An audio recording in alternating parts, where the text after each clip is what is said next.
A virtual eleição do líder popular Pedro Castillo como novo presidente do Peru vai implicar numa mudança dramática da política latino-americana, sobretudo da influência neoliberal sobre este subcontinente.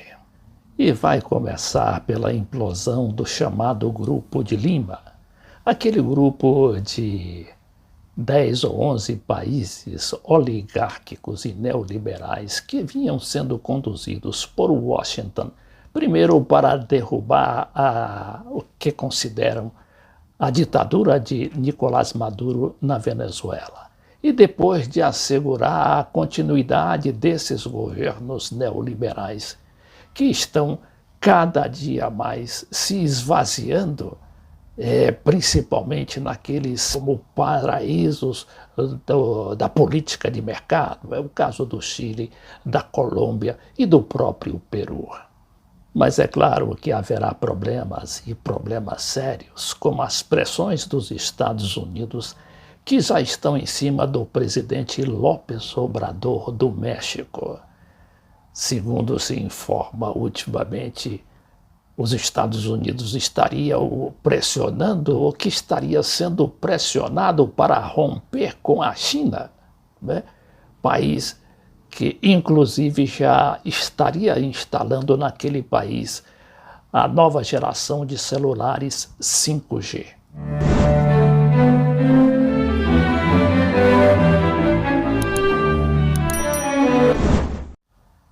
Pedro Castillo é um líder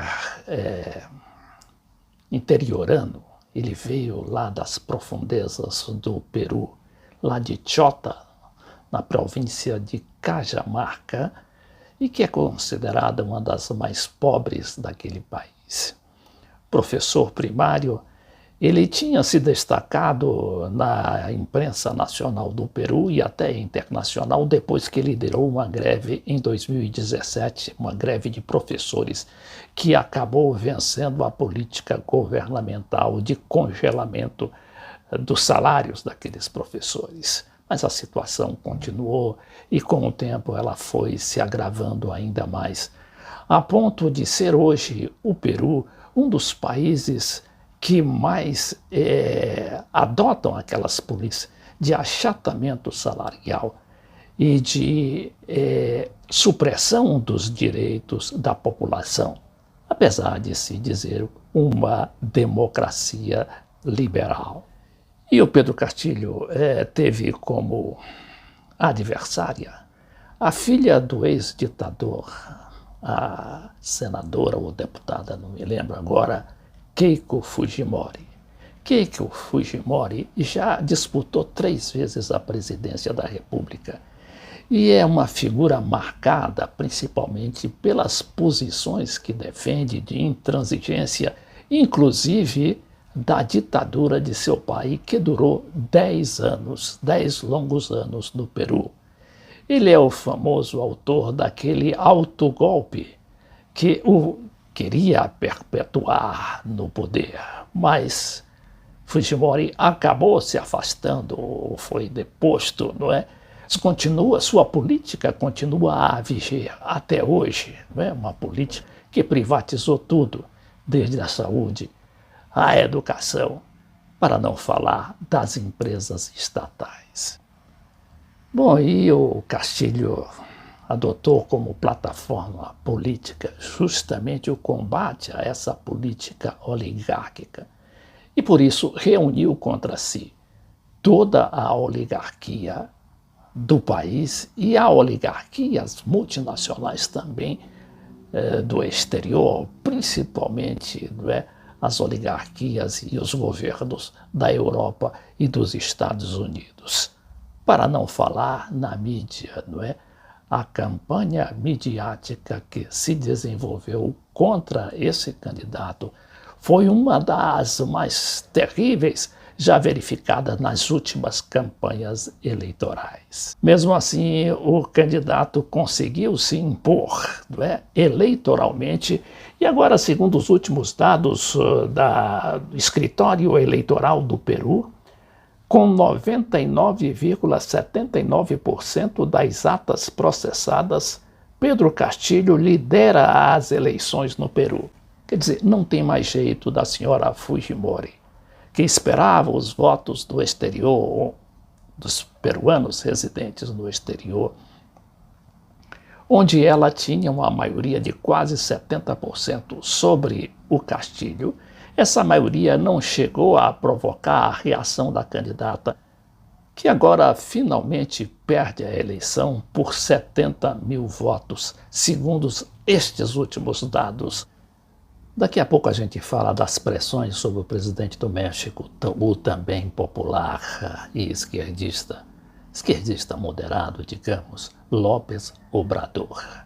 Mas vamos aqui verificar esse material do jornal É o País, que mostra, através dessa reportagem, como a campanha eleitoral foi dramática nos seus últimos momentos, principalmente. Aqui conta a história de Cati Azula, de 45 anos, que no momento da entrevista com o jornalista Juan Diego Quezada e também Jaqueline Flux. Segundo essa reportagem, ela está sentada na mesa de um café moderno lá de Lima, né? E ela disse que nunca esteve tão deprimida. Azula é uma gerente de hotel, tem o perfil de um votante de Castillo. Nasceu em Xota, uma cidade da mesma região serrana de onde vem o Castillo. Seus pais foram professores primários como ele, que lá se chama maestro. Azula crê no esforço pela educação como forma de progresso e que constituiu a principal bandeira do candidato, não é? Que tinha o chapéu de palha e um grande lápis, um lápis gigante na mão. Não obstante, Azula votou por Keiko Fujimori. Ela não acredita no estatismo econômico que prega Castillo. Entrei, votei e saí o mais rápido possível. Não quero recordar esta passagem de minha vida. Ela sempre foi antifujimorista, desde os anos 90.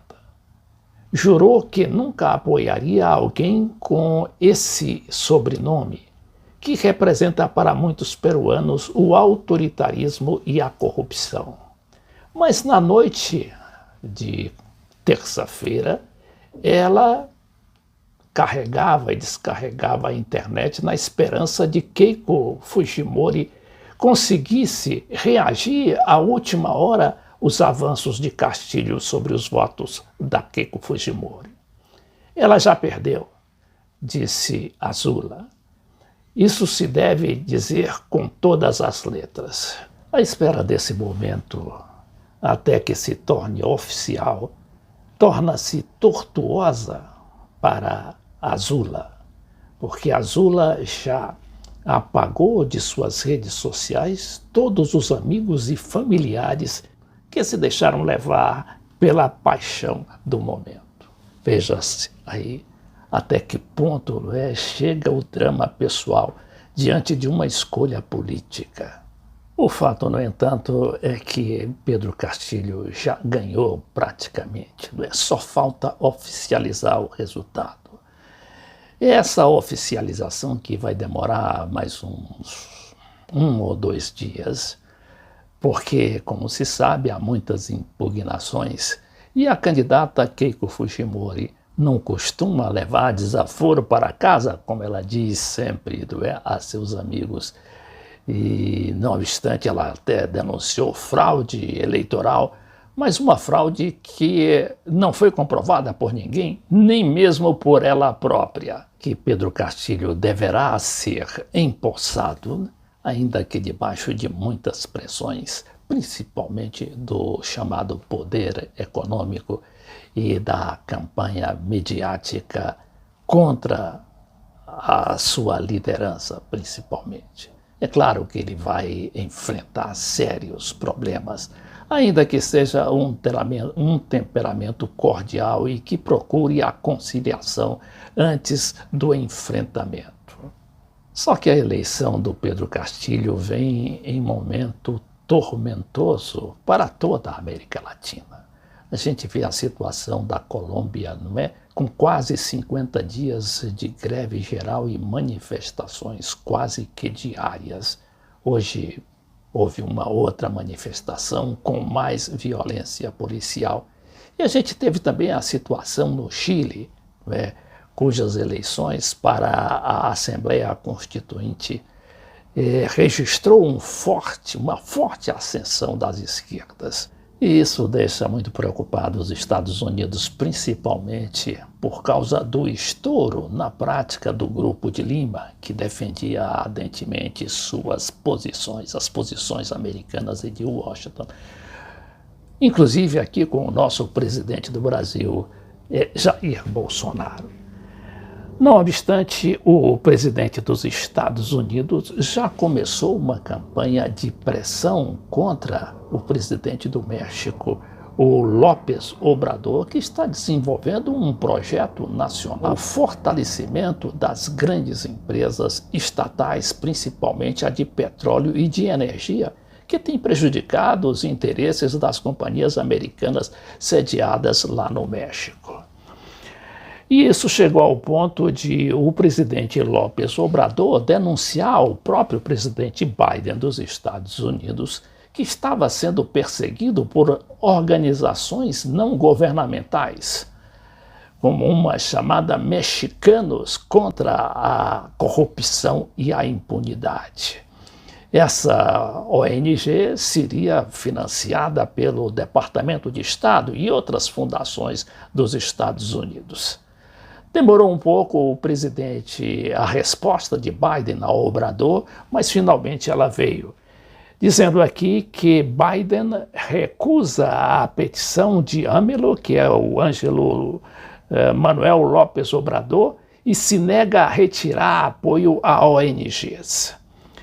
Segundo aqui o informe do governo dos Estados Unidos, respondeu por fim a Andrés Manuel López Obrador para que suspendesse o financiamento a organizações não governamentais no México, como Mexicanos contra a Corrupção e a Impunidade, que lideram o empresário Cláudio X Gonçalves e Maria Amparo Casar. E sua resposta foi a resposta de Biden, de que manterá o financiamento econômico às organizações não governamentais e equipes jornalísticas de investigação do mundo com a finalidade de que se denuncie e combata a corrupção nos governos e se promova a boa governança. Aí dizendo que a corrupção também estaria atingindo o governo do México. Acho que o López Obrador não passou recibo a Biden e hoje mesmo trocou o seu ministro da Fazenda e o presidente do Banco Central do México, o que sinaliza um novo direcionamento determinado justamente pelas urnas, não é? Porque também houve votação no México, onde o presidente, que tinha a maioria folgada, inclusive de 2/3 no Congresso, agora só dispõe da maioria absoluta. Então diz aqui o presidente. Com o compromisso de não aumentar o preço dos energéticos, o preço da luz. Ele diz que tem um compromisso de não aumentar os preços da luz e dos combustíveis. Gasolinas, el diésel. Hemos cumprido não aumentando os impostos. Diz que também não aumentou os impostos. E hemos cumprido fazendo um governo austero e honesto. E ele diz que conseguiu tudo isso por ter feito justamente um governo austero e honesto, o que contradiz, não é, aquelas denúncias absurdas das ONGs que agora estão sabotando o seu governo. Honesto.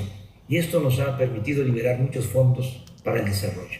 Isso, então, essa política de austeridade permitiu a ele liberar muitos fundos para o desenvolvimento do país. Para el bienestar. Y vamos a seguir apoyando a la gente humilde, a la gente pobre. Va a aumentar la pensión a los adultos mayores. Ele diz que vai continuar a prestigiar os pobres e também deu uma notícia de que vai aumentar as pensões dos aposentados. Van a crecer todos los programas de apoyo a la educación, a la salud. E também os programas de educação e de saúde que serão incrementados.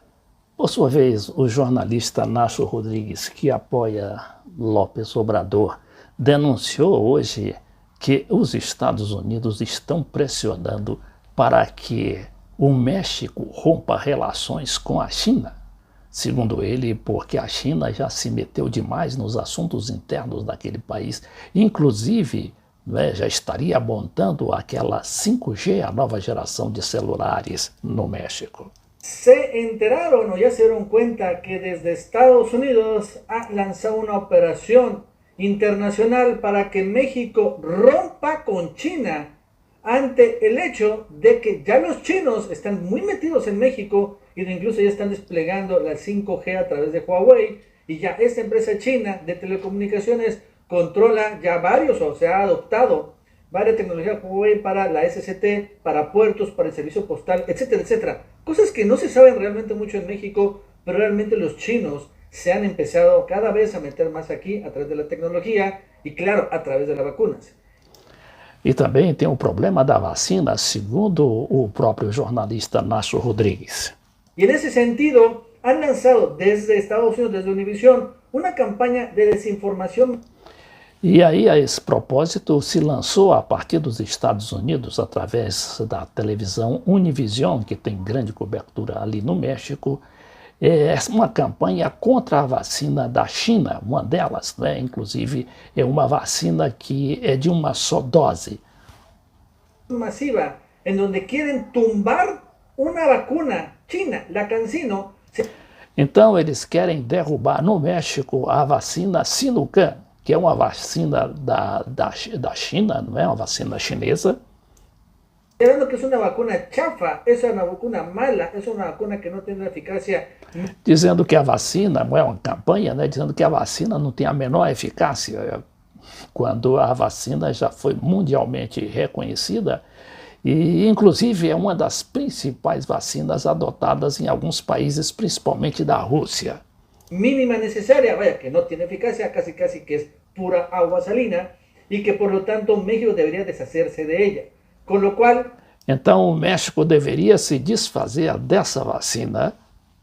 Finalmente, ¿no? En esta operación lanzada desde Univision y desde Estados Unidos, pues busca que el gobierno mexicano se enfrente con el gobierno chino.